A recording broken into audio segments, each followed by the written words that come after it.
दिल्ली के प्रीतमपुरा में घर में आग लगने से बड़ा हादसा हो गया है। दिल्ली पुलिस के मुताबिक घटना में 5 लोगों की मौत हो गई है। आग शाम को लगी थी। दिल्ली पुलिस के मुताबिक जान गंवाने वाले 5 लोगों में 2 पुरुष 3 महिलाएं थी। शुरुआती जानकारी के मुताबिक शॉर्ट सर्किट या रूम हीटर की वजह से आग लगने का शक है। दिल्ली फायर सर्विस को शाम को 8:07 पे कॉल मिली थी कि जेडपी ब्लॉक में 37 हाउस में आग है। तो गाड़ियां भेजी गई थी। ग्रेविटी को देखते हुए यहाँ 7 गाड़ी भेजी गई हैं और जब पता चला कि कैजुअलिटी का होने का चांस है तो 2 इमीडिएट असिस्टेंट डिविजनर भेजे गए और मैं एसके दुआ, मैं डिप्टी चीफ फायर ऑफिसर हूँ, मैं भी सीन पे आया हूँ। तो जब हमारी टीम पहले पहुंची तो यहाँ के जो इंचार्ज हैं उन्होंने देखा कि लोग ऊपर फंसे हुए हैं। टोटल 6 लोगों को फायर सर्विस ने पहले निकाला। एक 7 लोग निकले हैं, वो 7 अपने हिसाब से आए, 7वां जो है, लेकिन 6 लोगों को दिल्ली फायर सर्विस ने निकाला है। सर, इसमें कोई डेथ भी आई है अभी? नहीं, हमारा काम होता है कि आग बुझाना एंड कैजुअलिटी को शिफ्ट करना। दिल्ली पुलिस और एम्बुलेंस के थ्रू हमारे लोगों ने जो है कैजुअलिटी हॉस्पिटल में शिफ्ट किया। अब वहाँ उनका क्या स्टेटस है वो अभी पता चलेगा। सर, कौन से फ्लोर पे आग लगी थी सबसे पहले, कैसे पता चला? ये बिल्डिंग जो है स्टिल्ट upper ground, first, second, third floor इसमें है।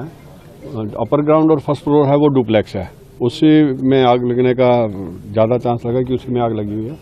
एंड जो ओनर थे वो लोग नहीं थे घर में। ऊपर सेकंड एंड थर्ड फ्लोर में जो लोग हैं वहाँ से निकाले हम लोगों ने। सर, इसके अलावा कोई और जानकारी इसमें बताएं कि जो बॉडी है क्या कि डेथ भी हुई, कुछ ऐसा? देखिए, आपको बताया कि हमारा पहला काम होता है कैजुअलिटी को निकालना, जो लोग हैं उनको रेस्क्यू करना और साथ में आग बुझाना। 2 टीमें अलग अलग बनी, एक लोगों को निकाल रहे थे और एक आग बुझा रहे थे। और उसके हिसाब से जैसे ही रेस्क्यू किया, इमीडिएट दिल्ली पुलिस और जो एम्बुलेंस स्टाफ था उनको हैंडओवर करके हॉस्पिटल में शिफ्ट करवाया गया। सर, बड़ोदरा बोट हादसे में पुलिस ने 18 लोगों के खिलाफ दर्ज की एफआईआर। गुजरात के वडोदरा में कल हुए नाव हादसे में 14 मौतों को लेकर प्रशासन ने सख्ती बरती है। शुक्रवार को पुलिस ने इस मामले में 18 लोगों के खिलाफ केस दर्ज किया। वडोदरा शहर के बाहरी इलाके में स्कूली बच्चों को सैर कराने ले जा रही नाव हरणी मोटनाथ झील में पलट गई थी। इस हादसे में 12 छात्रों और 2 शिक्षकों की मौत हो गई, जबकि 18 छात्रों और 2 शिक्षकों को बचा लिया गया। कल एक दुखद बनाव बना। बड़ौदा के हरणी में मोटनाथ लेक आता है, वहाँ पे लेक जोन में बोटिंग करते समय अपने स्कूल के सनराइज स्कूल के बच्चे गए थे। उसमें 12 बच्चों की डूब की जो मृत्यु हुई और 2 उनके साथ जो शिक्षिका थी उनकी भी डूब के मृत्यु हुई। ये सारे जो 14 लोग की जो डेथ हुई उनका बॉडी को जो रात को ही पोस्टमार्टम करके उनके सगा संबंधियों को सौंपा गया। और उस समय जो इंसिडेंट बना तो उसमें बहुत सारे बच्चों को और 2 टीचरों को वहाँ से बाहर भी निकाला गया। करीब 18 जितने लोग वहाँ से रेस्क्यू करके अलग अलग टीमों ने वहाँ से बाहर निकाला।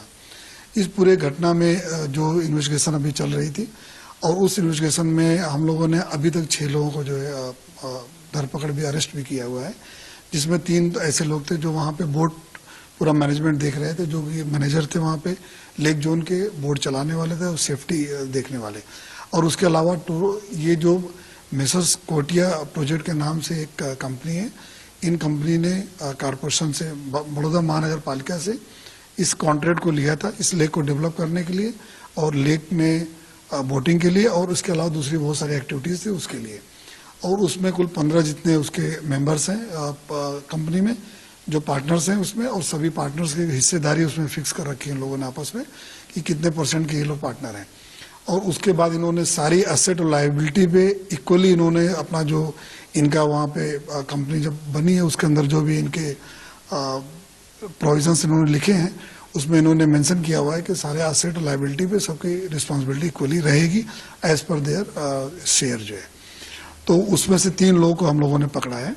तो कुल अभी तक 6 आरोपियों को पकड़ा गया है। बाकी के लिए भी हमारी अलग अलग टीम, क्राइम ब्रांच की, एसओजी की और पीसीबी की टीमों बना के अलग अलग जगह पे रेड कर रही हैं इनको पकड़ने के लिए।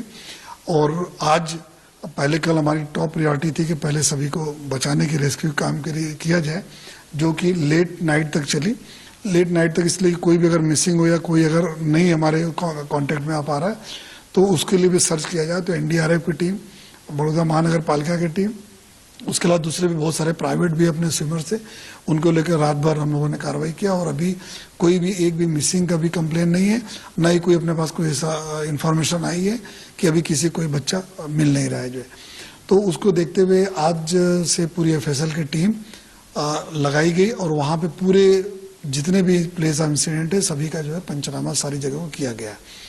इसके लिए एक बड़ोदरा में एक पूरी इन्वेस्टिगेशन करने के लिए प्रॉपर इन्वेस्टिगेशन हो और अलग अलग जो डिपार्टमेंट से कोऑर्डिनेशन सही हो और कोर्ट में प्रॉपरली हम लोग अपना केस को जो वहाँ पे प्रस्तुत कर सकें, जिससे इन आरोपियों के विरुद्ध में एकदम कड़क कार्रवाई हो सके।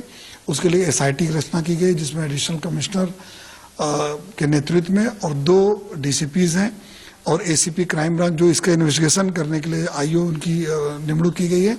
उसके अलावा इंस्पेक्टर, सब इंस्पेक्टर और अलग दूसरी उनकी टीमों दी गई हैं। तो ये टीमें अभी पूरी लग के फैसल के साथ और कारपोरेशन के टीम के साथ पूरे जगह का पंचनामा किया गया। जो बोर्ड थी उसका पंचनामा के साथ साथ ये देखा गया कि बोर्ड कैपेबल थी कि नहीं कितने लोगों को ले जाने के लिए जो है। तो ये सारी भी चीज़ें जितने टेक्निकल भी हमें जो असिस्टेंस चाहिए वो भी हम लोग ले रहे हैं और बाकी जितने भी आरोपी बाकी रह गए हैं और जो पकड़े गए हैं, जितने पकड़े गए उनसे फर्दर इन्वेस्टिगेशन किया जा रहा है, इंट्रोगेशन चल रहा है कि इन्होंने कितनी और जगह अपना ये सबलेट करते गए थे जो कॉन्ट्रैक्ट था और इसमें और कितने कितने लोग इन्वॉल्व हैं उनके ऊपर भी हम लोग कार्रवाई करेंगे। और पूरी जो टीमें लगी हुई हैं और एफएसएल की जो टीमें लगी आने वाले दिनों में पूरी केस को और मजबूत करने की दिशा में कामगिरी भी होती रहेगी। साथों साथ आरोपी जो भी भागे हुए हैं उनके जहां जहां पे रेड हुई सब भाग गए हैं, वहां से सभी को पकड़ने में जल्दी जल्दी हम लोग को सफलता प्राप्त होगी जैसे विश्वास है। नोएडा में सरेराह मर्डर, कार में बैठे एयरलाइंस के क्रू मेंबर को बदमाशों ने गोलियों से भूना। नोएडा के पौष इलाके में बदमाशों ने कार सवार एक युवक को गोलियों से मारकर उसकी हत्या कर दी है। उसकी मौके पर ही मौत हो गई। 5 राउंड गोली चलाने के बाद बदमाश फरार हो गए। आसपास के लोगों ने घटना की सूचना थाना सेक्टर 39 पुलिस को दी। सूचना मिलने पर नोएडा पुलिस मौके पर पहुंची। डेड बॉडी को पोस्टमार्टम के लिए भेज दिया गया है। मामले की जांच जारी है। थाना 39 अंतर्गत सेक्टर 104 में एक सूचना प्राप्त हुई थी। एक व्यक्ति जिसका नाम सूरज भान है, ये any time fitness gym centre है, वहाँ से जिम करके लौट रहा था। अपनी गाड़ी के अंदर जैसे ही बैठा कुछ लोगों के द्वारा जो है इस पर फायरिंग की गई, जिसमें तत्काल जो है पुलिस मौके पर पहुंची और इसको हॉस्पिटल ले जाने का प्रयास किया गया, परंतु जो है इसकी दुखद मृत्यु हो गई। तत्काल जो है वो बॉडी को कब्जे में लेकर के फॉरेंसिक की टीम और उच्च अधिकारियों ने मौका मुआयना किया है। साथ ही साथ जो है वो पोस्टमार्टम के लिए बॉडी को भेजा जा रहा है। इसमें 4 टीमों का गठन किया गया है और इसमें जो है वो तत्काल जो है वो अभियोग पंजीकृत करके और शीघ्र ही घटना का अनावरण किया जाएगा। ब्यूरो रिपोर्ट, टीम तफ्तीश न्यूज़।